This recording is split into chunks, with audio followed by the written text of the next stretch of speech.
Welcome to the Recruiter Startup Podcast. We are here in Dublin with Elaine Brady, not Elaine Bryan.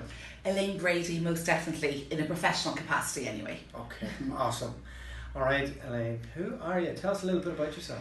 As correctly pointed out, I'm Elaine Brady and I am the managing partner and co-founder of Barden. So I am a very proud Kildare lady, having lived in Dublin for 18 years, passionate recruiter and a wife and mum. Wow. And expecting? Yes, very, very new addition, coming very soon. So 8 months pregnant. So baby number 2 coming, all going to plan in a month's time. Okay. How do you fit everything together? How do you run a business? Have a kid, be pregnant, manage staff? Yeah. Oh, I think if I knew the answer to that, I'd be packaging it and selling it. But look, you put as much energy into everything you can do, and what I've realised is that you just can't do everything either. So I'm very lucky that probably for me work doesn't necessarily feel like work. What does that mean? So work for me, I genuinely absolutely love what I do. So for me, even if I had an option to not work, I wouldn't not work. Would you say you're obsessed by it? Am I obsessed by it? That's a good word. I'm obsessed. Am I obsessed? Yeah, I probably am a bit obsessed with recruitment, yeah. When did that happen? Oh gosh, very quickly. Very quickly for me. I've been 15 years in recruitment. So we would have graduated around the same time? Yeah, 2004 was me, yeah. So and like that, obviously, not to an awful lot of people, no clue whatsoever what I wanted to do. The usual, had just finished my business undergrad. One of those business undergrad, a wonderful 4 years, but absolutely virtually unemployable afterwards. Not practical. No. Well, maybe those courses these days might have more digital elements or computer elements, but when we were in uni, it was rubbish. It was absolutely Maslow and all that. Maslow's hierarchy of needs, exactly. Boston matrices and all these things. Where are you on the Maslow hierarchy of needs right now? are you self-actualization? Self-actualization, yeah. Turns out we did listen after all, I had about 12 hours a week, so I did a lot of hanging around the arts block down in Trinity. Smoking cigarettes on a ramp, and that was about it. But knew really all it kind of set me up to do was to be an accountant, and it was the one thing I knew I absolutely under no circumstances wanted to do. So what did mum and dad want you to do? Oh, take over a family business. What was that? So a food business down in Kildare. Okay. But they realised I'm child 5 of 5, so having gone through the other 4 who also didn't want to take it over, they, I think, realised it's time to sell it. So I got off scot-free on that front. Yeah. Was it that you wanted to? Because if you did business, you must have had something entrepreneurial in you. Yeah, absolutely. But was it that you wanted to make your own path? I absolutely wanted to make my own path, most definitely. And also, if I'm honest, I suppose that the glamour of food production. The glamour of food production is not in any way glamorous. So it's hairnets and wellies and factory floors at 2 degrees, you know. So and also down in very rural Kildare, Bog of Allen type of location. So which I knew I'd have to move straight back down to if I did. So that became less appealing, and I remember sitting down and saying, okay, what do I want? I don't want to be an accountant. That's the one thing I knew. I don't want to be an accountant. I knew that. But I'm not really qualified to be anything else. So I said, what's really important to me, you know, and what are the 3 things that I want to try and get out of a job? And I literally sat down and I came up with 3 things, and they were extremely deep and insightful. It was I wanted to wear a suit. I wanted to work in the city centre, and I wanted to have a business card. Right? You wanted to be in Sex and the City. Exactly. To me, an association of importance and of business was having a business card and wearing a suit, right? Yeah. So with those, armed with those three key things, like, I literally went about looking for a job, which when I look back now is the most ridiculous thing I've probably ever done, but in a weird way, it actually kind of led me to what I was meant to do, which is recruitment. So started applying for grad jobs, and I kept seeing this grad recruiter. I said, what type of a job is that? That's not a real job, you know. And then just by sheer, I don't know, probably fate, I would call it, I applied online to a boutique accountancy recruiter here in Dublin, and went in and met the owner, a guy called Paul McCardle in the panel, and ultimately had spoken to a few different places, but ultimately knew at the time, this is the place for me, and spent 8 extremely happy years there under his guidance. He's probably one of the best known accountants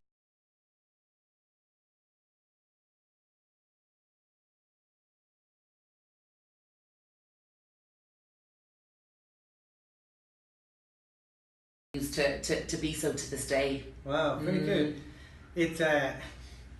I remember trying to get into recruitment, unsuccessfully actually, at university. But I remember I couldn't find any information on it. Did you know what it was when you were going for those interviews? No, absolutely not. No, I didn't at all. I'd been to a couple of recruiters again just to apply for other graduate jobs, and both recruiters I'd been to at the time said, have you considered recruitment? And that was the first time I ever kind of thought, what I actually sat down and said, what is this? And again, for me it was drinking coffee with people and interviewing them. Like, I thought, I suppose I could do that. I could chat, and I like people, but I'd no idea of anything as to the complexities that ultimately surround it and make it what it is as a job. What's the split on male to female recruiters that you see in Dublin? So male to female. So I would think I've only in 15 years I've actually never worked in 3 businesses. So which is probably quite unusual actually in recruitment. But I would think that the ratio is probably about 2/3 to 1/3. So 2/3 female. In terms of ultimately kind of from people on the desk upwards. So about 2/3 to 1/3. Whereby only maybe 33%, maybe 35%. Some industry, again, bearing in mind this is all coming from, say, the accounting and finance and my knowledge of that area, maybe slightly higher in others, but roughly kind of 2/3 to 1/3, which in itself is quite interesting. And out of them, how many women directors are there in your space? If not like business owners? Yes, so there would be probably a number of directors, but very few business owners.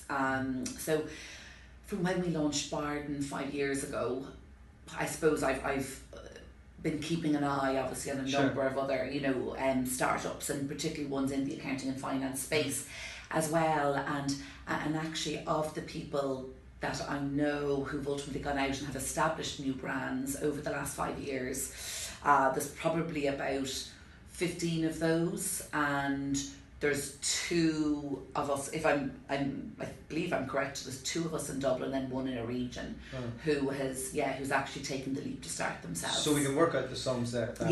So statistically there's a massive outlier there. So which in itself is it's I don't know, I'm not going to use the word worrying, that's wrong. I find it extremely interesting that so few female recruiters actually take that leap and start themselves when it is such a female heavy and female dominant industry. I ask the question a lot to them. I'm not too sure I'm an entrepreneur is the answer I get. Yeah, absolutely. And I'm like, what does that mean to you? Yeah, that's it, exactly. And I think entrepreneur is a funny word because it can mean anything to any person. For me, I don't even really class myself as an entrepreneur. I'm somebody who wanted to start a business and wanted to run things in a particular way, and the only way to do that was to go out and essentially establish your own business. And also I think there's an element of the fact that I grew up as I touched on earlier, I grew up in a family business, so I have less fear. My mum was very actively involved. Both my parents ran it, and so having that strong leadership, female leadership. But also from a very young age, we were always encouraged / forced to get involved, and work up there during holidays and summers and things like that. So for me, I didn't see it as being a risk. For me, that was kind of normal. Yeah. Almost. So I think there's a big element of that as well, that if people can't see it, if people can't see women going out and ultimately starting up these businesses, I feel they're less likely to do it themselves as well. Do you get many female senior recruiters or principal recruiters or people who've been in it for a long time reaching out and asking for advice on how you did it? Never once. That blows my mind. I know. And I make, I suppose, a very concerted effort to stay in continuous contact with people across Dublin who are in similar fields or competitors. You know, I'd have lunches with them once a quarter. How are we all getting on? Very open, honest conversations. And one time where I did try and reach out to another female person who'd established their own business, and I had sent a LinkedIn message and I got a decline back saying, "Oh, thanks, but I don't think it's appropriate given we're competitors to speak." Wow. In it slightly politer than that, but yeah. So which I just find absolutely incredible. I think there's plenty of space in this market for everybody. We all have our own slightly unique identities, slightly different service offerings.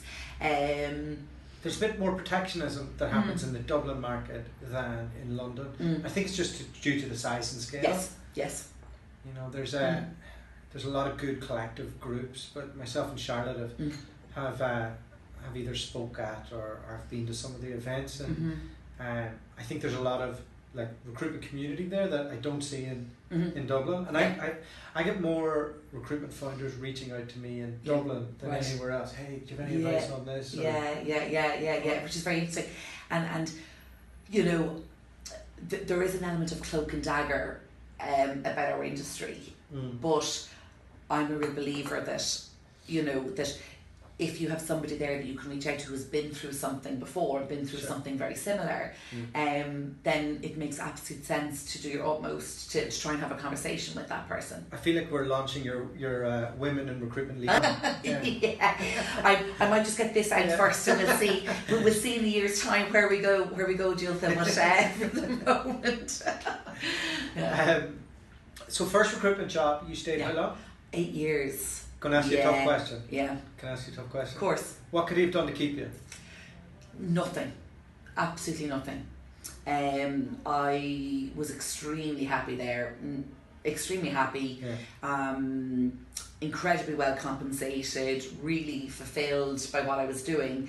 But for me, because I always, in my mind, knew that I wanted to try and do this myself in one way, shape or form, that I wasn't going to be able to do that having only ever worked in one business, and essentially what is a very successful business but is very much an SME owner managed business. A couple of key principles, majority of the work was generated through them, completely understandably, absolutely excellent at what they did, and I knew I would never be able to make my own stamp by kind of staying there or going straight from there. So which could you have that foresight? No, absolutely. But I suppose for me, I think I thought I did it all. Oh no, I knew I was very far from, and that's the thing. Maybe that's a confidence, a women thing again as well. You know, that I didn't feel I would be ready, and I felt that I needed to see something different, and I needed to go to the multinational. I needed to go to the machine, the KPI driven, transactional based recruitment firm, and really try and learn something there. And that was Morgan McKinley, absolutely. So after 8 years, and I did do a brief stint travelling, the panel X gave me a year away, and I worked briefly in Sydney, but from when I came back, went through the recession here, which was an extremely challenging time. Who were you working for? I was with the panel still, and luckily I was, because they were probably one of the very few businesses that actually managed to ride out the recession. But like that October 2008, the phones just stopped ringing, and they did not ring again for 2.5 years. Oh, no. It was Extremely challenging. But then when we came out the far side, and it's another kind of very good year, I kind of went, look. It was 2010. It was exactly so. We came out of it around 2010, and then I was also turning 30 in 2012, and I went, okay, now is your year, Elaine. Go and spend a few years, go to the multinational, see what it's like, learn a different way to do recruitment, learn different basics, manage a team, do all that type of stuff. Can we jump into that? Of course. What were the biggest differences? Oh my gosh, they're worlds apart.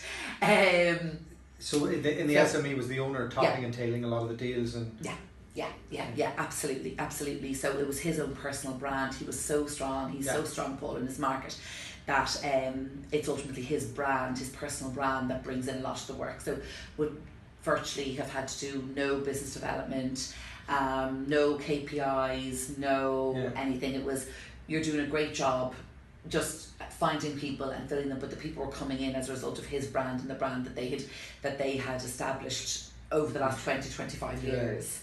Kind of felt like a fraud, hey? But I actually didn't know genuinely if I was actually any good. Yeah. But I kind of went, like, I think I'm good, my numbers are good, but I've never worked anywhere else to compare myself. Yeah. So I couldn't really actually ever say, God, I'm my top biller, I don't know. I knew I was there, but I didn't know if what that was like in relation to the market and other expectations out there. And when you went into Morgan McKinley, was there a bit of jostling to see what kind of like because I remember being in a big group. Yeah. And I presume you went in as a manager, did you? So I actually went in as a senior consultant because I'd never managed anybody before. But the card that was there was that I knew there would be a manager role probably within about 6 months. That will sell. Yeah, exactly. But luckily for me there was. But the really gunning for you though. Right? Yeah. Oh yeah. Let's see if she's any use. Yeah. You know. Oh, absolutely. And what did that feel like? Was it felt extremely different. I was so used to it was a family nearly. I mean, we joke, Paul McCardle, the owner, and one of the co-owners of the panel, joked, he came to my wedding and he joked about doing wanting to do a Father the Bride speech, and I went from that into, here is your desk, there is your system, here are 20 other people who all want to work the jobs that you're going to get to work, off you go, let's see what you're made of. Wow. Yeah, so extreme, I mean, worlds apart. But then such huge positives in terms of Morgan McKinley and what they've done and how they do it as well. Would you say, the one thing I took away from my experience with the big business is the intensity that people work at to survive, and just bringing that to a daily basis. I'm not so sure I'm that intense now, but definitely that was the bit that stayed with me. Yeah. Knowing that actually, better do a bit because I know this is how hard people work as opposed to a small firm where and it can be founder led. There certainly was. I mean, that you were definitely expected to stand on your own 2 feet very quickly. You were expected to do your BD calls at 10 o'clock on a Tuesday and 10 o'clock on a Thursday and hit your KPIs, and if you weren't, everybody knew about it if they weren't hit. And I suppose for me that was particularly difficult to get used to because I'd had so much and I knew I could do recruitment in a smart, what I felt was a probably slightly smarter way. That, do I need to send 5 CVs if actually I know that's the one person who's going to get the job? But understandably, because of the machine that they've built and the wonderful machine that it is, the exceptions can't really be made for somebody like that. So it was, well, row in, do your work this way now. And so I would have majorly kind of struggled with that at the start as well. Yeah. Did you ever work yourself out of the building? No, I didn't. And again, it would have been probably the next step had I chosen to kind of stay on, would have been the non-billing manager. But again, for me, and even with Barden, I want to always recruit. So regardless of how big the businesses are, for me, that's where I get my motivation from, and that's what gets me out of bed on a Monday morning, is actually knowing that I'm going to hopefully recruit somebody. At some stage this week, I'm going to get to speak to candidates, I'm going to get to speak to clients, and that really kind of energises me. So I would never want to give that up completely. The way you run your business, we'll go into that a bit more in a bit. Does everybody bill in the business? So We have, so at the moment, we're just shy of 30 people between Dublin and Cork. So with the exception of some kind of back office staff, so finance, marketing, but basically everybody else still bills, with the exception Ed Heffernan, who's the other co-founder who we've spoken to previously. So Ed kind of fluctuates between offices and between areas of specialisation. So he would still work an odd role, but in general, everybody else bills. Yeah.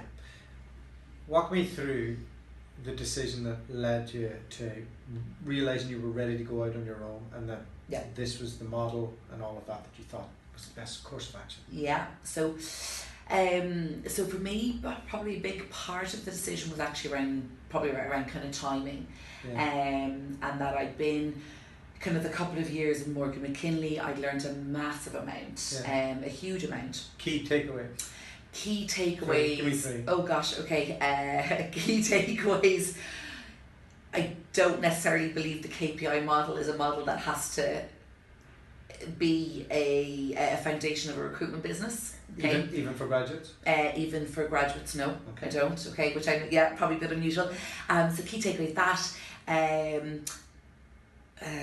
so that ultimately a massive part of recruitment is about marketing and branding, and that was something they did exceptionally well. Exactly. So that was something they did exceptionally well, and then that kind of systems, processes are all really, really positive things when they're used in the right way. Okay.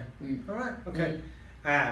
So it's using systems and processes the right way for the KPIs. That's the right tricky piece. Absolutely. And it's also about, I suppose, for us, there was always an intent that we would hire we were never going to go the kind of the graduate model, that for us in Barden, where we saw, I suppose, the potential was in hiring the career changers, hiring the professions to recruit for the profession that they're ultimately in. What Robert Walters and Michael Page started. What they started to do, absolutely, and then understandably, given when you get to a certain level of scale, I can imagine it's just near on impossible to do that. So you flip back to the more tried, tested 10 recruiters, 3 of them will survive. Yeah. Is that somewhere where you're going to go to? The graduate model. Well, will you hold firm to? Yeah. We're just going to do professionals, or? So I think it's about a balance of the two. But as you grow, that balance has to. Yeah. Oh, absolutely. The balance will always lie more on the side of the professional, and that career changer, and people who are motivated in a slightly different way, who are kind of intrinsically motivated, who want to make a bit of a difference. And we have recruited a couple of graduates who've both been extremely successful, but the reason they've been extremely successful is because they've had exceptional people around training them and putting time into them as well. I think that ultimately if we had hired 10 people, we probably only would have still found those 2. Those 2 are probably the 2 that would have survived anyway, so. How did you and Ed initially think that you were going to structure things? How has that changed? Yeah, so things change. Yeah, of course, and they absolutely do. So I suppose that, look, the timing, we had very much kind of seen the market is turning. It was a do this now, speak now or forever hold your peace type of thing, and you wouldn't get an opportunity. 2013? 2004, early 2014. So we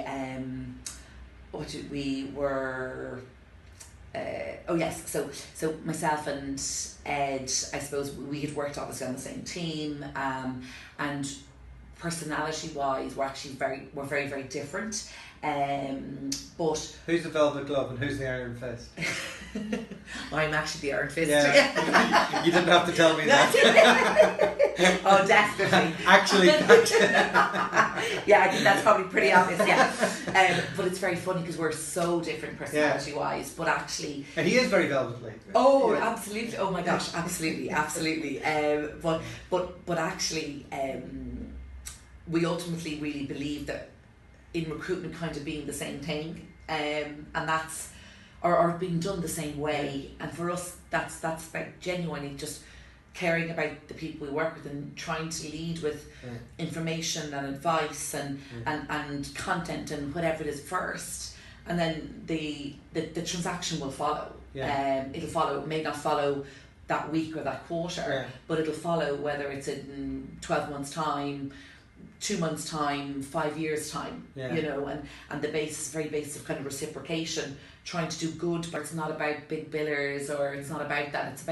It's about those people who genuinely care about what they do, who are nice people to come into the office and have a bit of crack with, as well, and who are rewarded intrinsically, and yes, of course, extrinsically as a result of that, but who are intrinsically motivated by helping people and by advising and guiding people.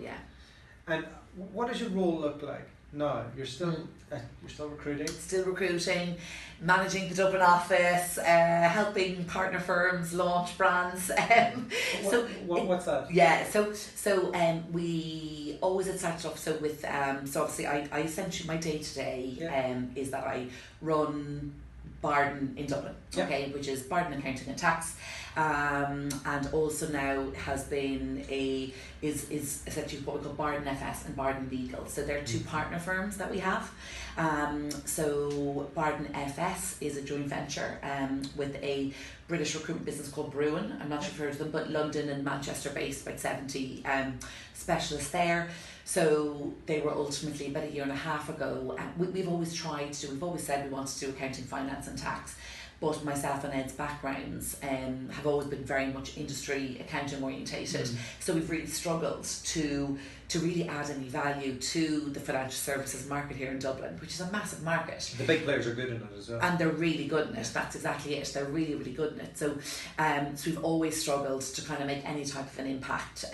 So what we actually ended up doing was about 18 months ago, we would have known some of the Bruin UK people and got talking about ultimately us trying to do it, then potentially considering entering the Irish market.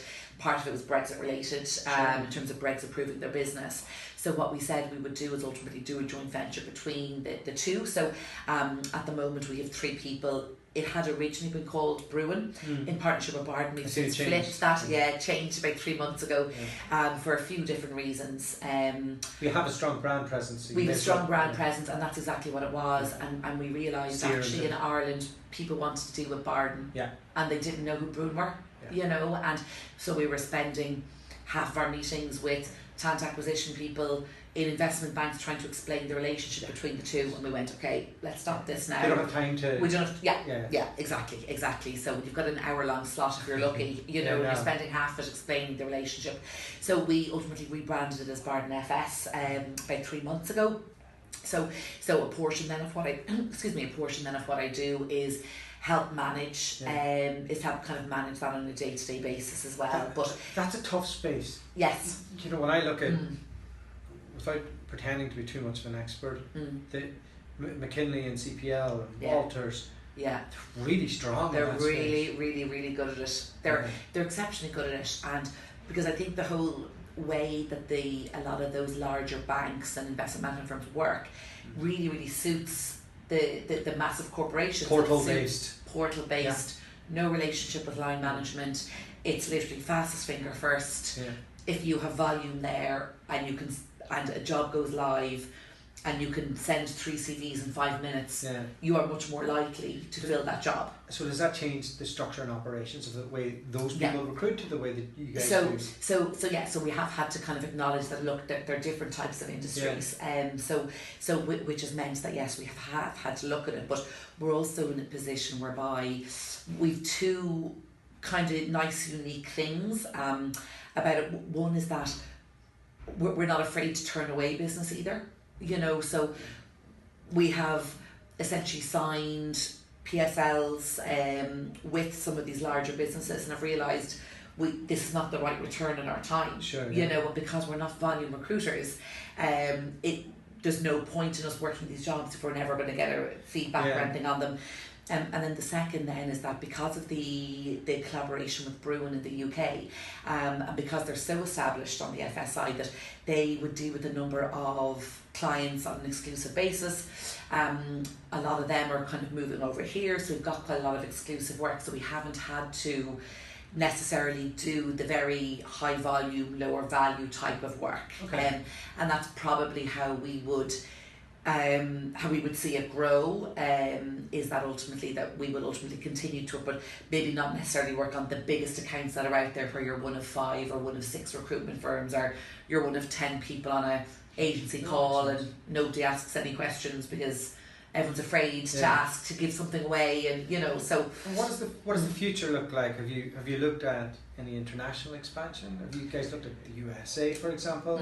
Yeah, absolutely. So we haven't looked at the US, we have looked at the UK, and we're very seriously considering a couple of locations in the UK at the moment. Considering cancelling your agreement with Bruin. Yeah. Bruin have very kindly, Bruin will help us out hopefully. But when it comes to that, they might give us a seat in their Manchester office or something, who knows.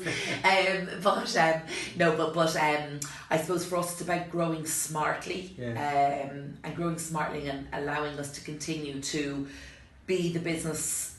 It's easier to get talent in London than it is in Dublin. That's the truth. Is it? Yeah. There's not enough bad recruitment firms to hunt from in Dublin. Yeah. You're right. And there's gems and bad recruitment firms all over London. Yeah. So it's interesting.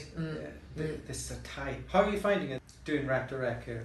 Yeah, I can imagine. We dip in and out and we're like, every time it's tough. Well, do you know what's very interesting for us is, again, a couple of exceptions, but we've really struggled to hire through rec to recs. And again, the why, I'd love to understand why. There aren't very many. There are probably 2 or 3 main rec to rec players here in Dublin, and so ultimately, you know yourself, you have to be signed up to those. But what they're doing is when they're literally saying, here's a guy who's coming back from Oz, you know, he's got 5 years experience, and then it's his choices to his or her choice as to where they want to go, as well. And said some of those people, you know, yes, they're fine, but for us it's about trying to find people with the same kind of, I keep saying this word, moral compass, but we talk about that a lot in Barden. It's trying to find people who are motivated by the way we are motivated, and that can be really challenging when people have come from, say, bigger places or come from larger institutes, because they're not trained that way almost. I find a lot of people come back from Oz, they're almost done. They've spent their best time in recruitment, and they're either looking for a job internally on Facebook. Yes. And I've ran that process a few times. Here's 5 players. 90% of the time it's time wasted. Yes. So it's no, and that's it. And I think, you know, those people, when you think about it, they've established themselves in a different market, but coming back here again to start from scratch again as an experienced recruiter, and they're expecting the same money. And they're expecting the same money. They've gotten very used to earning very nice compensation packages and remuneration packages. And they're going back to, if they're any use, they'll be making 150 AUD a year easily. And here, if they're the same person here is making 70, 60 all out. So they're not going to get what that person's getting, and then they come in and then they're going, well, is this worth it? It is, and we do see that actually quite a lot, that a lot of those people who do come back to Dublin, probably within about 12 or 18 months, if they do go into agency, they're gone back out of it again. You know, and it's like that's and you know, don't get me wrong, like if you find one that suits your business, amazing, but they need to acknowledge that they're literally going back to scratch again. It's tough. And that's very tough thing to do. I've done it myself, you know. And I remember leaving Australia, doing it in Canada, and then be like, oh no. And then I said to myself after that, I said, I'm never doing this again. I'm just going to set up by myself, so I never have to redo this whole process. It was tough. It's extreme, but that's it. That's it, and it's not even just the building. It's the nuances of when you don't know the market. Like when I was leaving, say after my 8 years, when I was leaving the panel, I knew I didn't need a rec because I knew in Dublin, because Sure. I knew there was only a handful of businesses that were going to be able to give me what I wanted and what I needed. It was the Morgan McKinleys and the CPLs of the world here. The only time you probably would is if they knew somebody who was launching and you didn't know about it. Yes. And they're the type of people that come to us and say, hey, I need somebody in Dublin. Yeah. I've got a bag of cash. Yeah. Like, yeah. Can you make it happen? Mm-hmm. And then we invariably never can. Keep because trying, it's such a tough market. Because they're all so comfortable not making any money at big firms. Yeah. And I question if they're hungry at all. But, no, I'm happy. Well, how can you be happy with that? Like, I know. More to life. Yeah. But you've different things that you offer people. From talking to Ed last time, in terms of maybe the way you structure their deals, if they're experienced, do you let them become shareholders eventually? Can you walk us through what that is? Yeah, absolutely. So for us, it's, I suppose we've two different, kind of types of people who've chosen to join us. One which is your standard PAYE. They're working off their base salaries, their commissions, things like that, and then we also have what we call kind of the partner model as well. And so the partner model is, I suppose, for people who have very kind of specialist core areas that sit very naturally alongside ours. So they ultimately are people that really run their own. That's executive search. It's very similar. So some of it is exec search, other is contingent, but it's contingent in a very niche area. So it's pure tax or it's pure treasury or something like that. So they'd all be people, but they'd be very tried and tested people that we know. Would they be remote if they wanted? They can work from wherever. So just say as an example, we've a lady called Kate Flanagan. She's PwC tax trained, and again worked over in Oz for a number of years in tax and came back, and she's about 8 or 9 years in recruitment, and she's absolutely incredible at recruitment, and she's definitely one of the top 3 tax recruiters in the whole of Ireland. So for us, she's originally from Waterford. If the other 2 are listening, get in touch. Well, one of the other 2 actually works with us in our here we work go. office. Shout out to Aileen Murphy. I know. But she ultimately is newly married.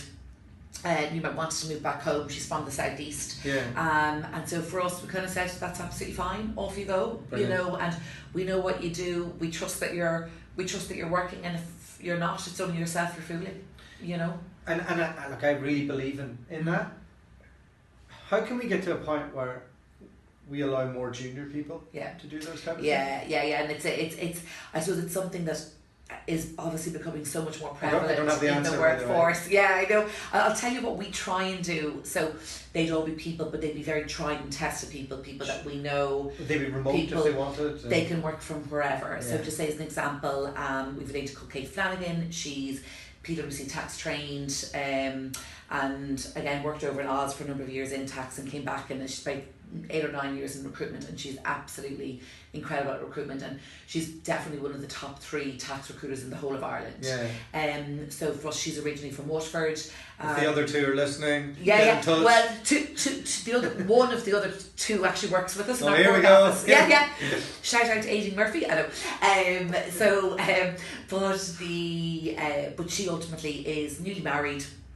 Wants to move back home. She's from the southeast, and so for us, we kind of said that's absolutely fine. Off you go. Brilliant. And we know what you do. We trust that you're working, and if you're not, it's only yourself you're fooling. And I really believe in that. How can we get to a point where we allow more junior people to do those types of things? And it's I suppose it's something that is obviously becoming so much more prevalent in the workforce. I know. I'll tell you what we try and do. So acknowledging that it has become that flexibility has become so important to people and remote working. For us, it's all about trust, and we talk a lot about kind of earning the right. So earning the right to work from home, earning the right to, I don't know, I understand. Other, more lucrative clients, XYZ, right? So But for us, what we have decided to do is that we've kind of implemented a policy whereby, yes, people can work kind of remotely, but as I said, it starts off on a trial that after but you need to be kind of a year sitting in the office here, because that's how you learn recruitment. And because so many of our staff, exactly, they're career changers. So they're people who maybe have been accountants, are technically brilliant accountants, but when a counter offer happens, they need to be sitting beside an experienced recruiter. Had 2 of those this weekend. Oh. Anyway. I shouldn't be, yeah. That's a real sign of the market as well. We have a lady here, she's an associate director of the business, Sarah Murphy, and Sarah's my real right hand woman up in the office here. Shout out, you must really like her. Yeah. No, she's oh no, different Murphy. Oh right. Yeah, we have 3 Murphys in the office. We're typically Irish as you can get, but Sarah started a career in the depths of recession. And she moved over to Dubai, for a period of time, and on her CV she had, she spent 2 years working with me in Morgan McKinley, and 100% offer to acceptance conversion rate, and thought this was her, and not the market. And then the market turned, and she looks back now on that as the most naive thing she has ever ever done or said or thought was down to her,